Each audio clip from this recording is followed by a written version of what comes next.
All right. Turns out I wasn't recording the last one, which is a little annoying. Anyway, we are starting this next style of question, and there are 3 different versions to that one. So like I was saying earlier, you have these 2 types of questions, and then there's subcategories in those types of questions. You'll get one bond calculation one, and you should get at least one of these style questions.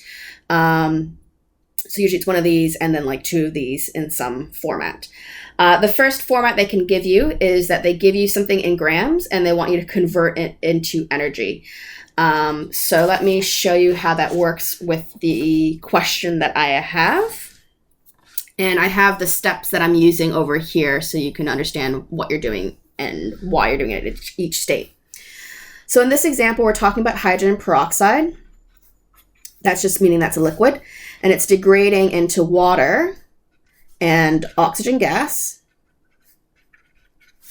And they've given us the delta H value, so the enthalpy of that reaction. Now, this is an exothermic reaction because I can see that there's a negative number. So it's releasing that much energy when it degrades. Now, what they'll often ask is a written question, and they'll ask if 1 gram of O2 is produced, how much energy is released? So that is kind of like a typical question. This is obviously a very abridged version of what they write, but this is the core of what you're trying to pull out of it. So what they always do in this question as a starter is they always give you something with a mass, and then they give you one of the components in the equation to use as your reference point. So in this case, we're using oxygen, and it's being produced because it's on the product side. They could have also used water and said if there's 1 gram of water is produced. They could also use the hydrogen peroxide and say if 1 gram of hydrogen peroxide is reacted or degraded. So that word here changes depending on what they're referring to in the equation. You need to make sure that you're pulling the right information out to then set up that work. The next thing they're asking is how much energy is released. Sometimes they might ask about how much energy is absorbed, or they might be vague and just say how much energy is released or absorbed. So they want to see if you know your terminology. So, in this case, they've been nice and they told you it's energy released. I can also tell that energy is going to be released because that's a negative sign there. So this is an exothermic reaction, so it's going to release energy. If it was positive, then it would be energy absorbed. So basically, they want to know how much energy are we getting from this reaction if I produce this much oxygen. Now, if we're looking at our steps here, our first thing to do is we need to convert from our grams to our moles, just like when you guys did titration, because we really can't sit there counting molecules, so we weigh them out.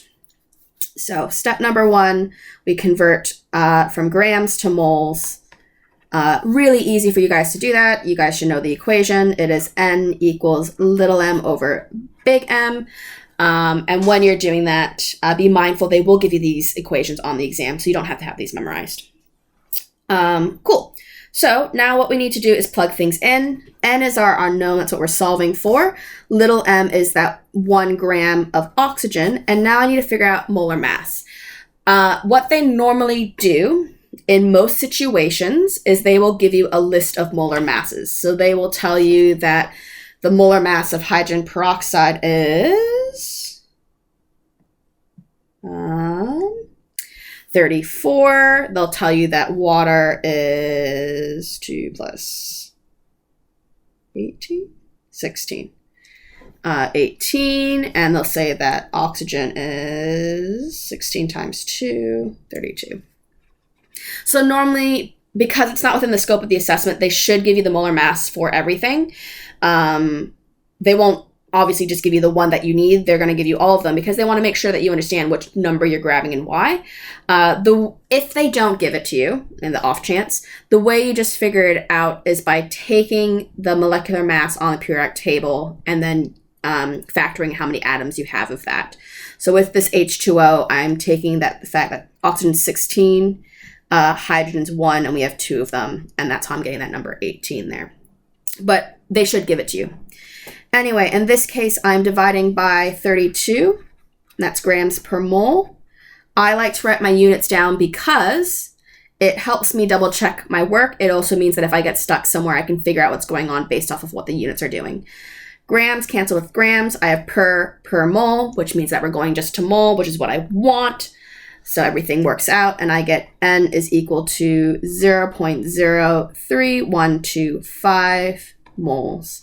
I leave it unrounded because you don't round to the end. We want to have three sig figs there, and if I round too early, then it's going to potentially upset my calculations.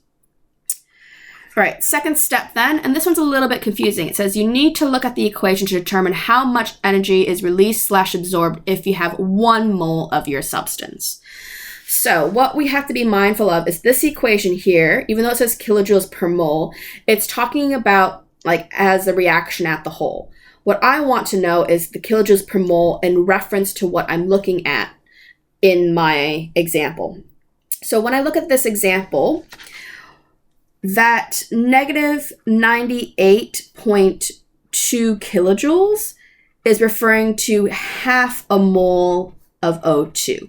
Because when I look at that equation, this equation only has half a mole of oxygen. So if I have half a mole of oxygen, that's how much energy is there. I want things to be kilojoules per 1 mole. So that way it makes my calculations nice and clean, and that way I can then use it in my next step. So since half a mole releases 98.2, if I had 1 mole, it's just double that because I've doubled it when I go from half, because 2 halves make 1. Times 2. Why am I even doing that? I have it written on the side. All right, so that would be negative 196.4 kilojoules.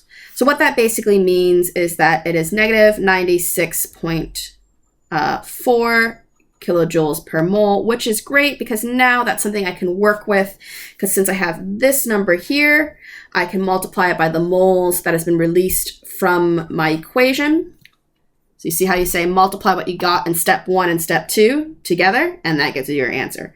So let's multiply that by 0.03125 moles, again, units, and make sure they cancel. Yep, that mole cancels with that mole, and I'm left with joules, which is what I want because the question's asking how much energy is released.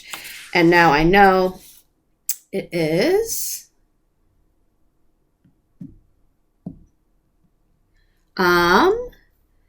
negative 6.1375 kilojoules is how much energy is released. If I want to do 3 significant figures, I would do negative 6.14, because that 3 is going to get rounded up, kilojoules.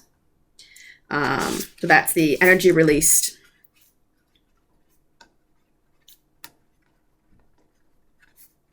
for 1 gram of O2. And that's how you do that one.